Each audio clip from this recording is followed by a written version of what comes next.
Record. Hello, everyone. It's so good to be here.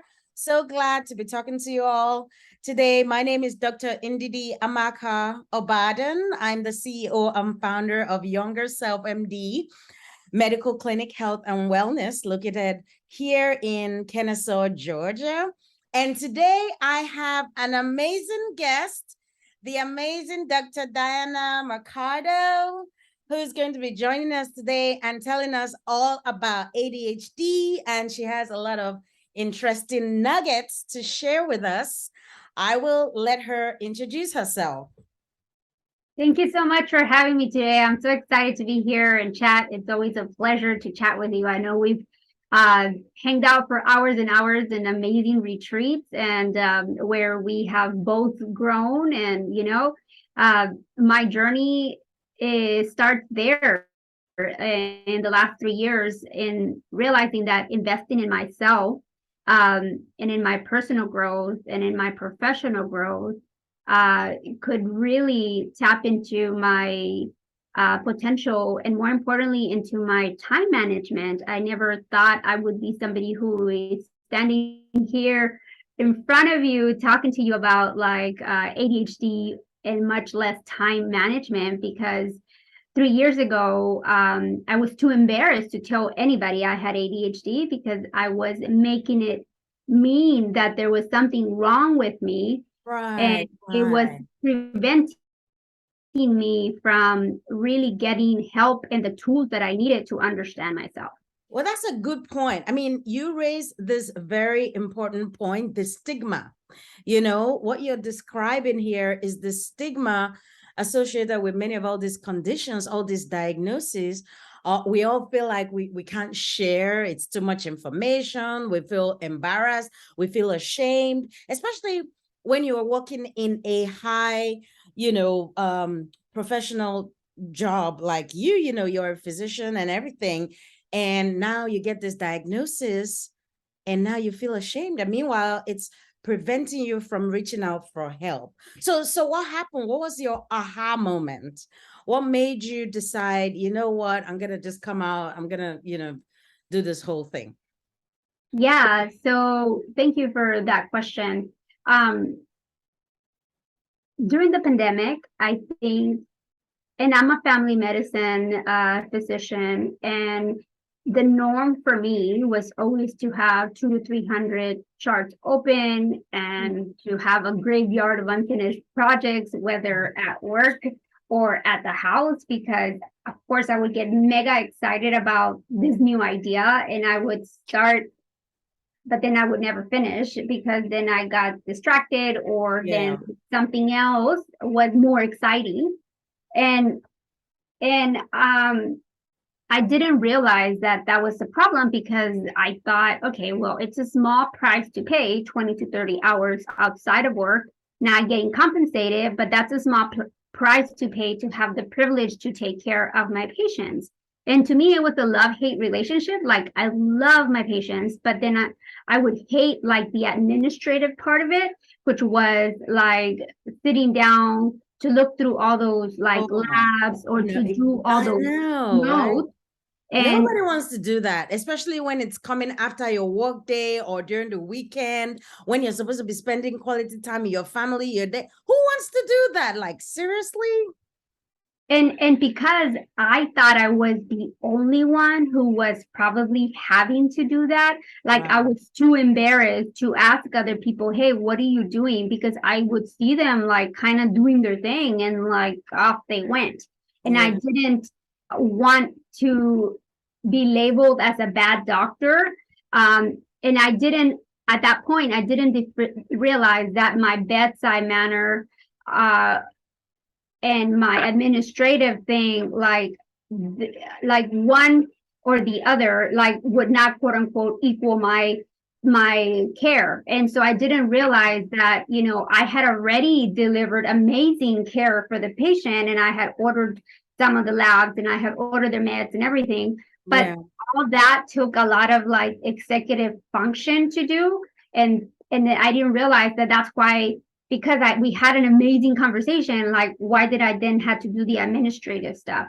And so, and I was so embarrassed that I had to like do all that like so much. So anyways, with the pandemic, I think it really came to head that whatever systems I was doing would no longer be sustainable, and it was gonna lead straight to burnout. And I didn't even know what burnout was at that point. I remember I joined a program called EWP, which means Empowering Women Physicians, and it was the first introduction to coaching.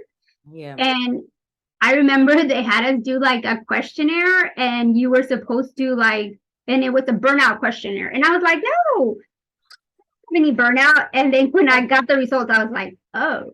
So I didn't realize I was burned out because I thought that was my norm. I thought like every female physician who has little kiddos probably feels this, and especially in the pandemic where you had to be so careful who you were around because you didn't want to accidentally get anybody else sick if you were, a carrier because you're a physician and you're working with so many patients. You didn't want to get anybody else sick. Like you didn't want to get your elderly neighbor sick. You didn't want to get your cancer neighbor sick. You had to be very careful. And so I realized that the community or the structures that I probably was having were no longer there. And all of a sudden I had to do everything. And I really never had to do everything. My mind just told me I had to do everything. And I think that's where I started to realize, okay, maybe there has to be a different way. And so I got diagnosed during my first year of med school. But when I became an attending, I got told, okay, stop coming to the student clinic. Like, go get your regular, like, PCP or psychiatrist. And so when I did, unfortunately, that psychiatrist told me that I was a physician, that I should know better, that I outgrew ADHD. And yeah, and that like nailed the shame into like my heart, into embarrassment, because I was like, oh my God, as a PCP, I don't even know that I outgrow ADHD. And it was just so embarrassing for me. And so that's why I ignored it for 10 years. And I tried really hard, but during the pandemic, I couldn't keep ignoring it. And because of that, I started to invest in life coaching, and then I started to invest specifically in ADHD coaching. I didn't even know there was an ADHD coaching. And when I started to understand so many things that I was labeled them as character defects, like my time blindness, my chronic procrastination, I started to realize, oh, okay, well, I have time blindness because 5 or 10 minutes or 40 minutes feel the same, but it's probably because I am so engulfed. It's not that I can't concentrate. Sometimes I way over concentrate on what I'm doing, that I get lost in, because I enjoy it. I enjoyed having the conversations with the patients.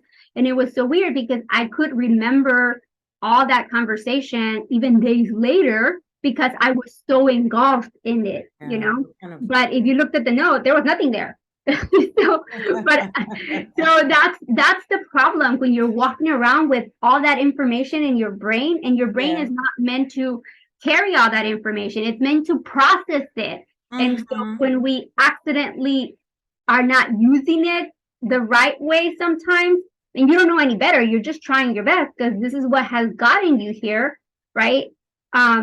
Then you realize, oh my God, I've been doing it wrong. And not in a judgy way, but in a like, like now I get it. Now I see it. And actually there's a study that shows, that came out in 2016 from the AMA, saying that about 30% of medical students at that point had disclosed that they had ADHD. And I'm pretty sure it's probably underreported and underdiagnosed because of the stigma that you're talking about. Right. And probably most of us knows a colleague or maybe ourselves who can personally identify, with a time where they've been pulled aside or received an email or being reprimanded by administrative for being late or seeming distracted or being like all over the place or just not then I mean, I don't want to interrupt you, but that's the next question that I have for you, because you just said something that I was just thinking about as you were talking about it. A lot of these symptoms that you're describing, who has not gotten so interested and so focused in something they really like, especially if it's a patient that they've been able to establish a rapport with, and then you go on chatting and you forget about the time, or who doesn't have 1,001 tasks that they have not finished, like, and then you just mentioned now the statistics that showed about 30% of medical students are going through some form of this or the other. So how do we know when what you have is a normal behavior that somebody who's just busy is experiencing versus somebody who is needs to be diagnosed with this condition so that they can seek further help? Like, how can you differentiate between the two? Yeah, so you bring up a very good point that um, residency or attending hood, I mean, even medical school, like you're pulled in 10,000 directions, right? And Yeah. sometimes some of the things that we experience can be traumatic because we are not taught to put ourselves first. We are taught to always put our patients first above everything, above Exactly. your food, above your sleep, above Correct. your family time, above, Exactly. like, Yeah. you name it, right? And Yes. so when you're Yeah. deprived in all those things, Right. you can develop something like post-traumatic stress disorder.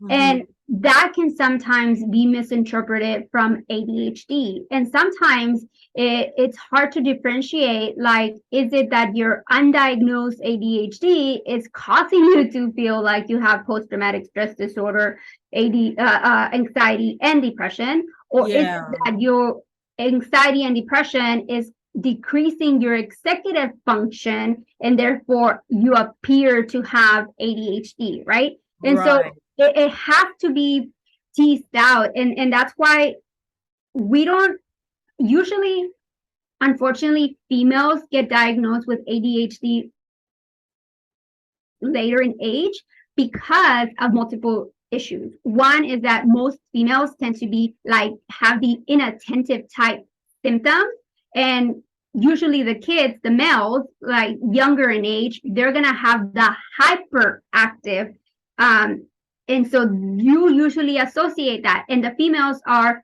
inattentive. They get labeled as shy, and maybe, and the thing is, it doesn't have anything to do with intelligence. And so for some reason, people think, oh, she's smart. She's just shy. There's no way that she has ADHD.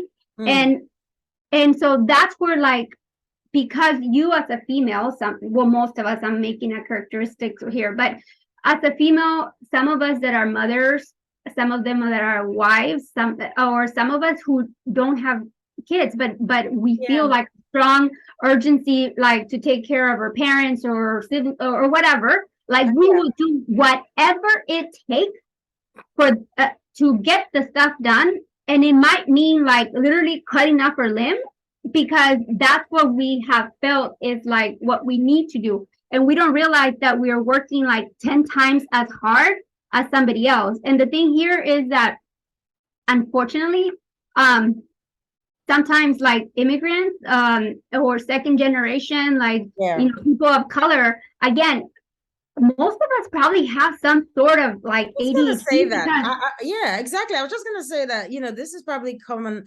amongst your cultural upbringing and, your circumstances, like immigrants who feel like they need to prove, exactly. something. They didn't just immigrate into this country to come and, be nothing. So they have a lot Exactly. of, they input a lot of weight on their own shoulders, and or maybe, I mean, intentionally or unintentionally, because if Exactly. for some people that their family sold all their property to get this person to America, when this person gets to the United States of America, they're going to do everything they can to be successful so they can feed their family back home. Yes. So so they impose all those pressure on themselves. They have to succeed, and now they're doing 1,001 things and acting like one the job for one human being they're doing, I mean, for 10, one human being is trying to do it, right?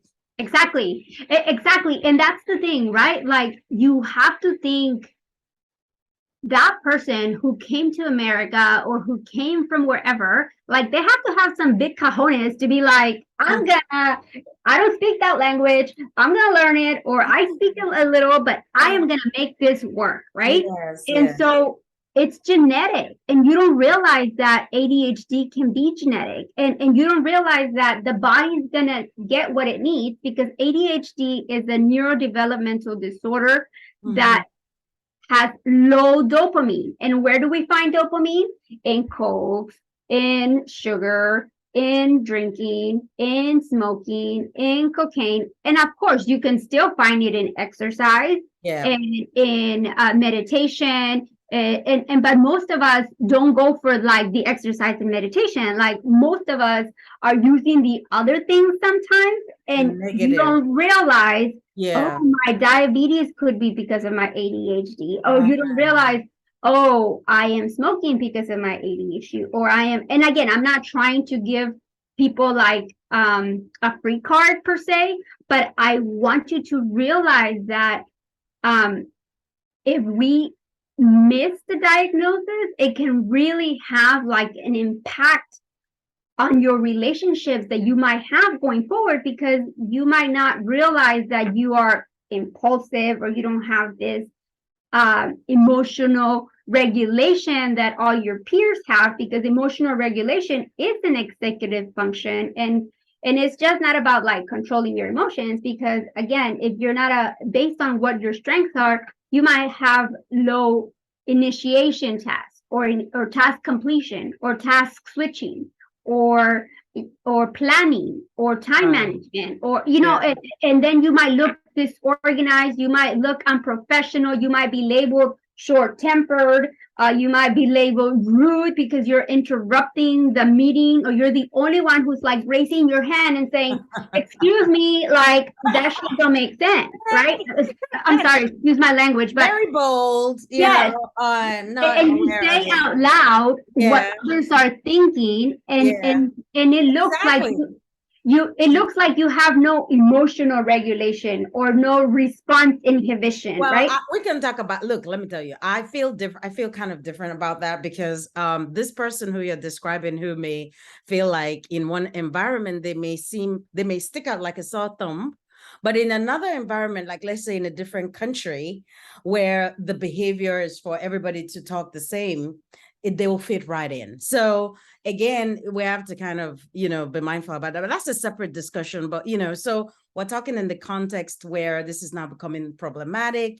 And we've gone through the fact that ADHD manifests differently in women and in men, and it can be imposed. I mean, generally, you can have some baseline susceptibility, like you were saying, if you inherited it, right? Is there some genetic component? But there are also some environmental factors that can make it manifest Exactly. in force. So, and there's help. This is not something that we should stigmatize.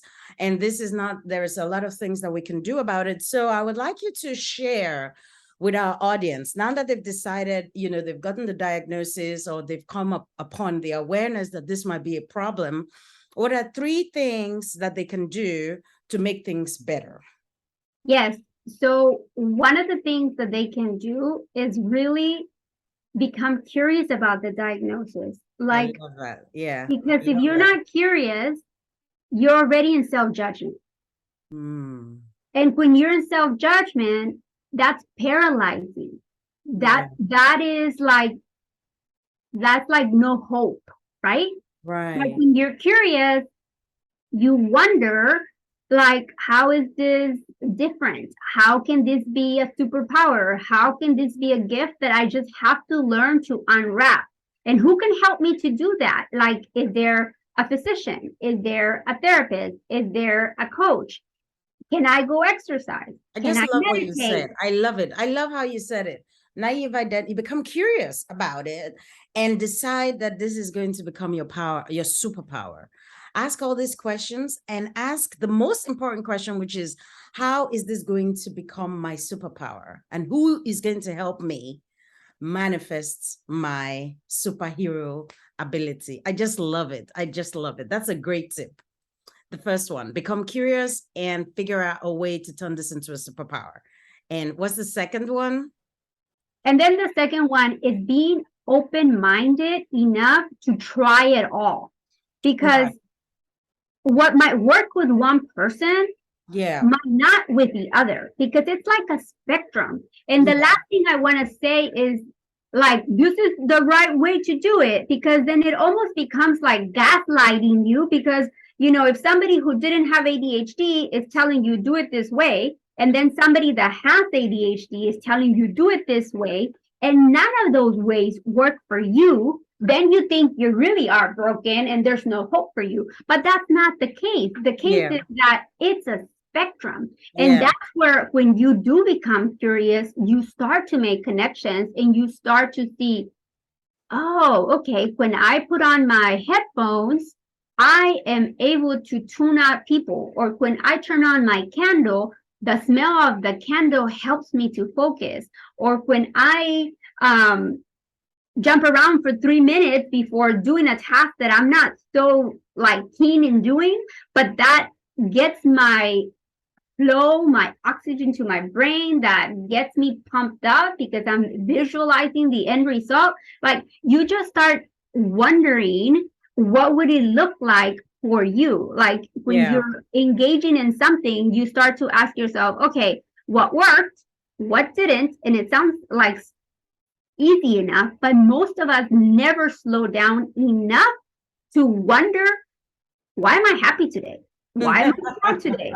Like, most of us just give away that emotion because we just think, oh, it's because that patient didn't show up today, or because too many patients showed up today, or because my husband sent me flowers, or because my best friend did, right? Like, we never realize that we somewhere had a thought about that. Right? We never realized that. And because of that, we keep like giving away all our energy. Right.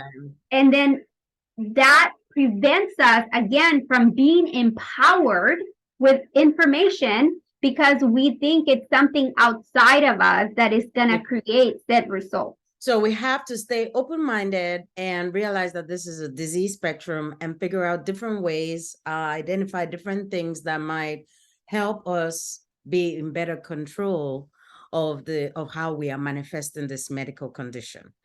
Yeah, that's a great. And realize that, you know, your sleep, your food, your relationships, like all those play a role. It's not like it's, okay, today I got it right, everything's awesome, and tomorrow I'm going to replicate it. You might, if you have the insight, but every day might be different. And that's okay. And knowing, okay, when I am feeling 80% charge, I could probably tap into this and this. When I am feeling 20% charge, yeah, I am really going to use this other thing, because I'm not going to self-judge myself that I'm not at the 80 where I want it, but I'm going to meet myself where I'm at, so that can I have a system to help me still get to the other side, or who can I tap on for help without judging myself? Right, right. Don't be afraid to ask for help, and create systems to make it easier for you to complete your tasks. That's great. That is great. Well, thank you so much. This has been so wonderful. We're about to reach the end of our time, but before we go, I wanted you to share something really interesting that made you feel empowered, or something exciting that you would want to share with our audience. I know you have your trip in Costa Rica coming up. And I've been seeing all the wonderful videos. Oh my gosh, I wish I could come. But you don't have to share about that. You can just share anything you want to tell us about. Sure. Yes. I mean, I do want to share about that, because that is really something that makes me proud, that I feel like showcases our ability to create something out of nothing, like our ability to dream up like I went to Costa Rica in September and I was like, oh my God, this is paradise. Can I practice from here? Like I was literally Googling, can I practice from here? Because Yeah. it was like I was walking around in paradise, like Oh, eating all wow. the food that I could, and I was losing weight. I was like, how is this possible? But because you're in nature, because you are more present, like you're not Yeah. just, in your computer or whatever, it makes you wonder and it makes you dream and it makes you believe that if I feel this good, I wonder if I can extract other physicians who maybe don't feel this good. And I wonder if I could get them to see what it was like before they went into medicine, like that dream state that they were at. Like, what would it be like to on purpose create your life, on purpose, Yeah. like Yeah. level up um your executive function, your emotional regulation, your question all these like limiting beliefs that we're not even aware are limiting beliefs because most of us like 100% think, oh, I'm too slow, I'm too blah blah blah blah, right? But No. what if like that's not the case and it's a story that you think is true but it's not? And so I'm super excited about this possibility. It It's is. it's 10 days away and I still Yay. have some spots open. So if anybody's listening to this before that, Yes. please jump in because look, I've had 4 people sign up in the last 24 hours, and two Oh, of wow. them are Congratulations. sisters. They're coming together, and one is even a retired internal medicine doc. And but they want to like reconnect with themselves, And Yeah. so I tell people, come and enjoy 10% of it, or come and eat a whole enchilada. You come and you try it out, and then you see what happens, right? Oh, wow. That's amazing. Well, you have to send me the link and I'll put it in the bio when we post this up. And, how can people find you if they want to work with you? Yes. So I am an ADHD life coach for physicians and healthcare professionals.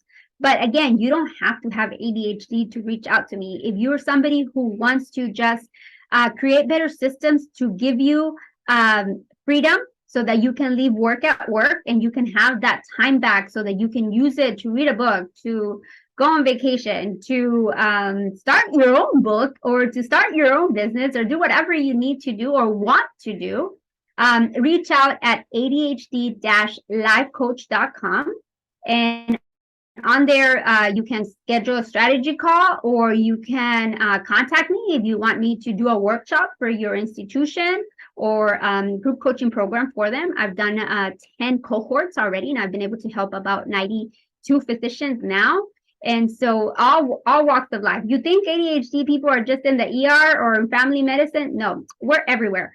And so the thing is, we are driven by what lights us up. So there's pathologists, there's psychiatrists, there's radiologists, there's nocturnists, there's pediatricians, OBGYNs, PM&R, you name it. Like they've all been in surgeons too in my group. And for some reason, females tend to reach out more than males. I'm still working on that piece. So if you know a male that needs help, send him my way. I don't know why they're not coming, but I'm not, discriminated against everybody. I'm an equal opportunity. We all need to tame this executive function. Males are always in denial about everything. Nothing is ever wrong and everything is always perfect. But we'll leave that for a separate podcast. Oh yeah, that And could maybe be another hour, girl. we'll also have some male guests so that they can explain to us exactly what's going on. Because right now we are just we're making assumptions based on our own observations. But Exactly. Yeah. yeah, well, this was really nice. Thank you so much for coming. And for anyone who's interested in getting a primary care service, or for primary care physicians who are looking for specialists, we are currently accepting patients. I'm a nephrologist and I'm based here in Kennesaw. You can schedule appointments on youngerselfmd.com. Give us a call, 404-566-4623, and I'll be happy to see you. Thank you so much, Dr. Diana. It was amazing to have you on board. Thank you. Thank you for having me. Bye.